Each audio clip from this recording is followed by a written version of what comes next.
10几年前天涯论坛有非常多封神的帖子，应该很多兄弟都刷到过。但那个时候我还是个小女孩，我是不知道有这个东西的。但是我堂哥那个时候很喜欢看，偶尔呢他会跟我讲一些看到的有意思的内容。后来啊，他跟家里人吵架，跟家里的所有人都断绝了关系，一个人去国外打拼。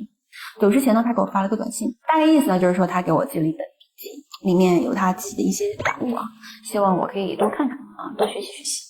那个时候呢，我说实话我是读不懂，我就简单翻了翻，然后就放在了自己的那个书柜上去吃灰了。直到最近几年，我才意识到这本笔记本的价值有多高。我也终于能够理解到当年堂哥为什么会义无反顾的离开了家乡。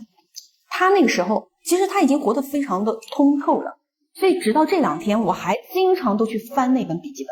我经常都在跟大家说，弱者才会去钻研什么情感啊、技巧啊这些。那今天我就总结其中我印象非常深刻的20个人性真相，我想送给兄弟们，你们一起来品。第一，别轻信压力就是动力这句话，实际上压力往往只能变成动力。你们要知道，人最大的动力除了兴趣便是耻辱感啊。第二，亲戚来了最好带他们去外面下馆子，尽量不要在家做饭招待啊。第三，千万别痴迷于女人啊，你要痴迷于事业，如此呢，女人才可能会对你着迷。毕竟家庭的关键核心向来是经济，而非单纯的感情啊。第四，要是没有人主动联系你，那说明在别人眼中你没有什么价值，没有价值交换，你就很难交到真朋友。第五，饭局超过3个人不要聊私事啊，聚会超过6人呢不要谈公事，5个人以上的酒局能不参加就不要参加了啊。第六，千万别靠近免费的东西啊，看似免费，实则代价高啊。第七，别人请你吃饭，就轻易带朋友去啊，客不待客，这既是规矩，也是东西啊。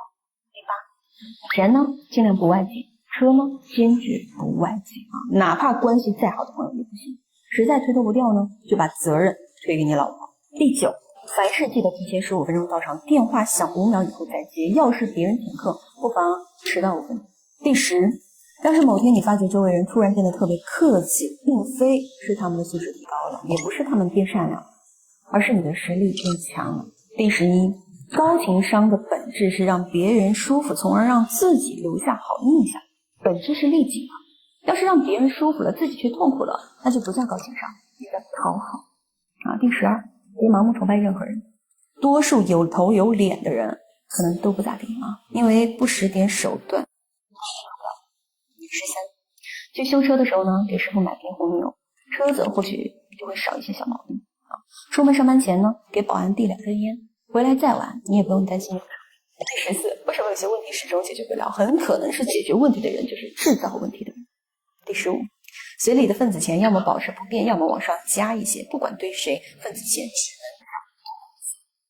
第16，帮别人办事要显得很棘手，给别人送礼要表现得自然，给老婆花钱得表现得干脆啊。第17，你感到紧张是因为你经验不足，烦躁呢是因为你思路混乱，压力过大啊是因为你期望过高啊。第18，没通知你的事儿一概装作不知道，没邀请你的饭局千万别乱打听啊。